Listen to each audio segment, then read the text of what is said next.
Hello दोस्तों, कैसे हैं आप सब। उम्मीद करता हूँ बहुत अच्छे से होंगे। 2-3 दिन से कुछ व्यस्तता के कारण जो है मैं आप लोगों के समक्ष प्रस्तुत नहीं हो पा रहा था, लेकिन अब रेगुलर उपस्थित रहूंगा। आज हम इस वीडियो के अंतर्गत बात करने वाले हैं पीजीटी रिजल्ट में झोल, कम नंबर वाले अंदर और ज्यादा वाले बाहर।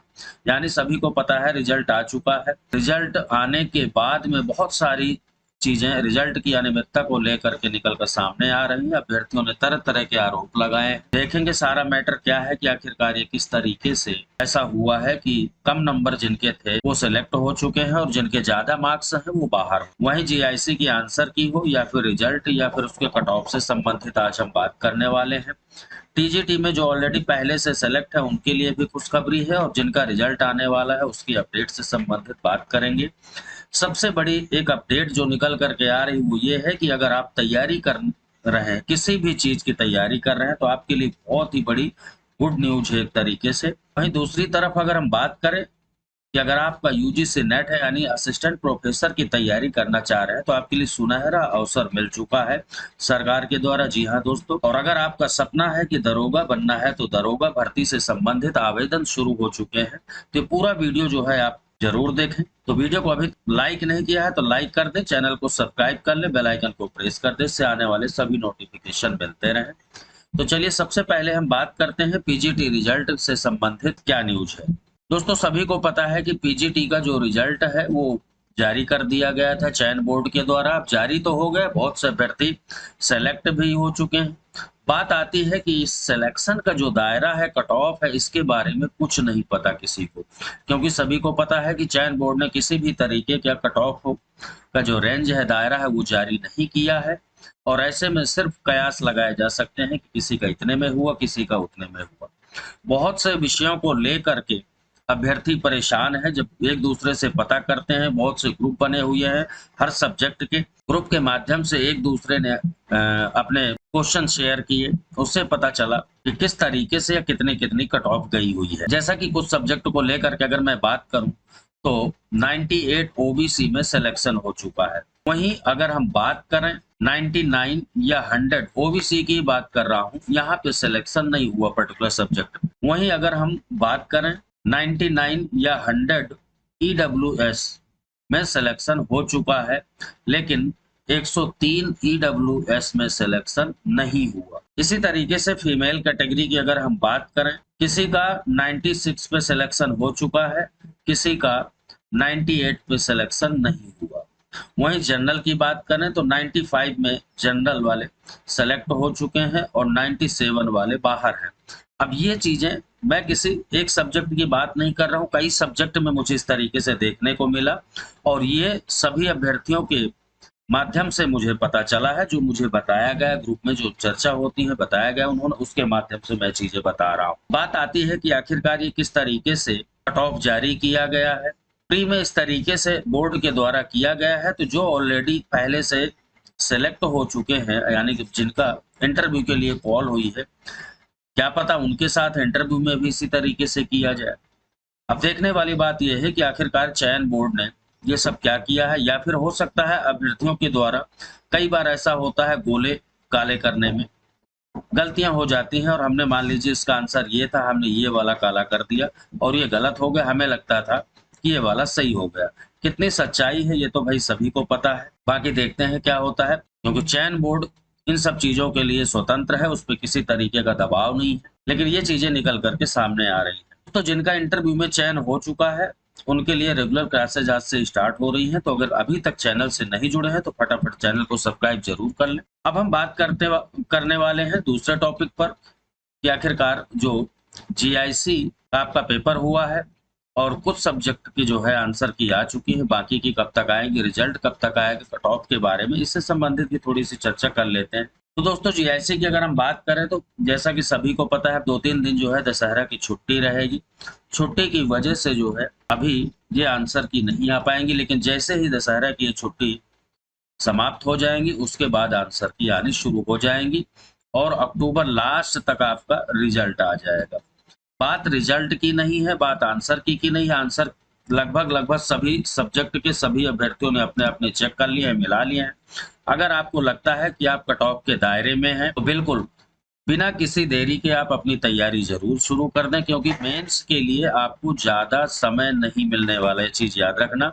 सभी को पता है 19 दिसंबर में आपका मेंस है और इतने कम समय में रिटन एग्ज़ाम जैसे यानी पीसीएस लेवल के तरीके से एक तरीके से तैयारी करनी है और इतने कम समय में तैयारी करना बहुत ही बड़ी बात होती है।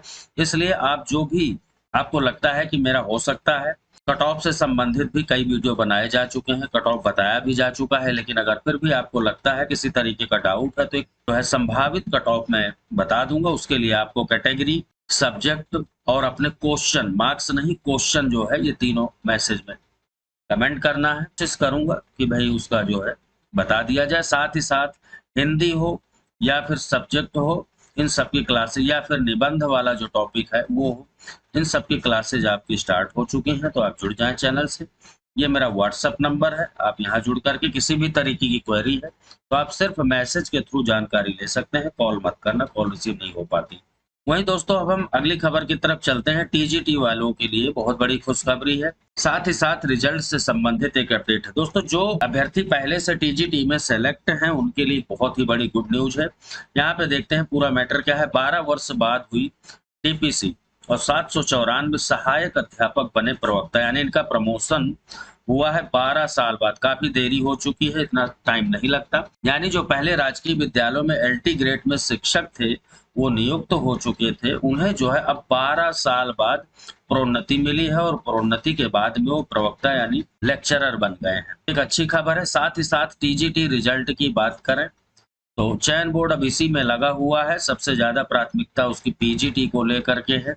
पीजीटी के रिजल्ट अब जारी हो चुके हैं, इंटरव्यू का शेड्यूल भी जारी कर दिया गया है, उसी से संबंधित काम चल रहा है। लेकिन उम्मीद की जा रही है 30 तारीख तक यानी 20 अक्टूबर तक टीजीटी का रिजल्ट जारी कर दिया जाएगा। जैसा कि यहाँ भी लगातार अभ्यर्थी जो है इंतजार कर रहे हैं, परेशान हैं टीजीटी परिणाम को लेकर के, और आशा की जा रही है कि 20 अक्टूबर तक जो है आपका रिजल्ट जारी कर दिया जाएगा, क्योंकि आपके रिजल्ट में किसी भी तरीके का कोई इंटरव्यू नहीं है। अब सबसे प्रमुख बात पर हम चर्चा करेंगे, जो कि यह है आप किसी भी चीज की तैयारी कर रहे हैं उन अभ्यर्थियों के लिए एक बहुत अच्छी खबर है। देखते हैं पूरी खबर क्या है।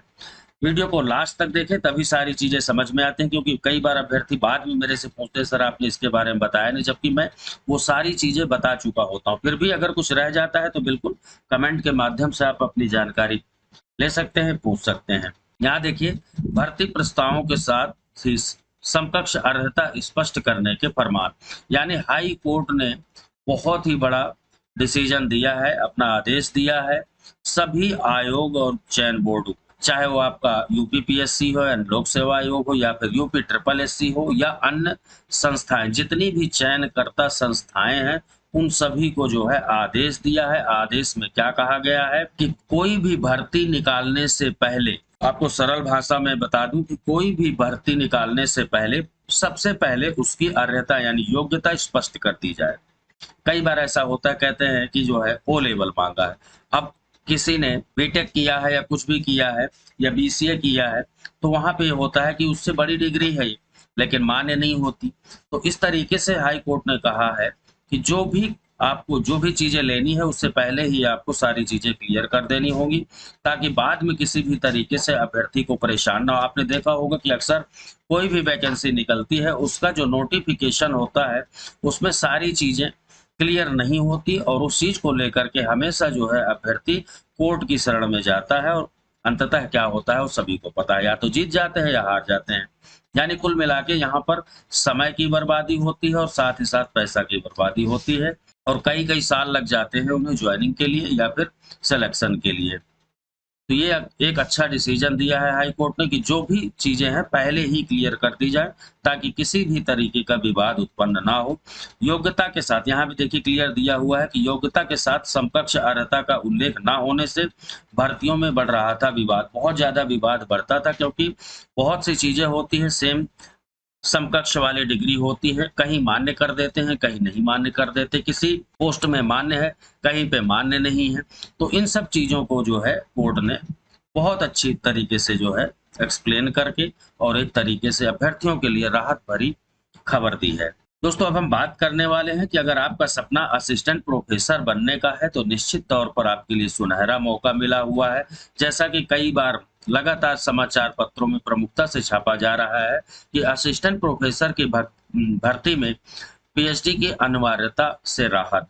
जैसा कि सभी को दोस्तों पता है कि जुलाई 2021 से पीएचडी मस्ट कर दिया गया था विश्वविद्यालय वगैरह में, कैंपस में या फिर केंद्रीय विश्वविद्यालयों की वैकेंसियों में असिस्टेंट प्रोफेसर के लिए पीएचडी अनिवार्य कर दिया गया था। लेकिन अभी जो है 2 साल के लिए राहत दी गई है, यानी अब ये 2023 जुलाई 2023 से लागू होगा। तो एक अच्छी खबर है कि 2 साल के लिए आपको सिर्फ अगर आपका नेट है तो नेट के बेस पर ही आप असिस्टेंट प्रोफेसर बन सकते हैं। ये एक सुनहरा मौका है क्योंकि उसके बाद आपको पीएचडी अनिवार्य रूप से करनी होगी या फिर आवश्यक होगी। अगर आपका पीएचडी नहीं है तो आप असिस्टेंट प्रोफेसर का फॉर्म जो है नहीं भर पाएंगे, चीज आप याद रखें। तो ये बड़ा अच्छा मौका है, अगर आप करना चाहते हैं तो अभी से अपनी तैयारी शुरू कर दें क्योंकि समय बहुत कम होता है और अच्छी खासी जॉब होती है। अगली खबर की तरफ दोस्तों हम चलते हैं। नेक्स्ट खबर है कि अगर आप दरोगा बनना चाहते हैं तो 2745 पदों पर भर्ती के लिए आवेदन शुरू हो चुके हैं। जी हाँ दोस्तों, दरोगा बनने के लिए एक सुनहरा मौका है और ये जो वैकेंसी है कर्मचारी चयन आयोग, दिल्ली पुलिस और सीएपीएफ में सब इंस्पेक्टर भर्ती 2019 के पदों के आंकड़े जो है वो वेबसाइट पर जारी कर दिए गए हैं। पुलिस में सब इंस्पेक्टर के, दिल्ली पुलिस की बात की जा रही, दिल्ली पुलिस में एसआई के जो है 211 पद है, पुरुषों के लिए 132 और महिलाओं के लिए 79 पद है। वहीं अलग अलग एसएससी के डिपार्टमेंट्स के हिसाब से देखें तो सीएपीएफ यानी सीआरपीएफ, बीएसएफ, एसएसबी, आईटीबीपी और जो है सीआईएसएफ में सब इंस्पेक्टर की 2534 वैकेंसियों पर भर्ती होनी है। कुल मिलाकर देखें तो 2745 पद हैं और उस जिसमें कि इतने पुरुष के लिए और महिलाओं के लिए इतनी वैकेंसियां हैं। तो एक सुनहरा मौका है, आप अपनी तैयारी जारी रखें।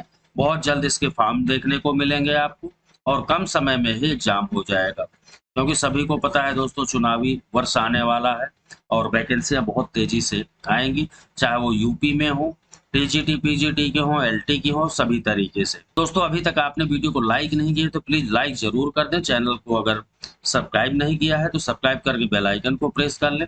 साथ ही साथ अगर आपकी किसी भी तरीके का कोई क्वेरी है, कोई जानकारी आपको चाहिए तो कमेंट के माध्यम से आप मुझे बता दीजिए, आपको आंसर जरूर मिलेगा। तो मिलते हैं नेक्स्ट टॉपिक के साथ नई जानकारी में, तब तक के लिए जय।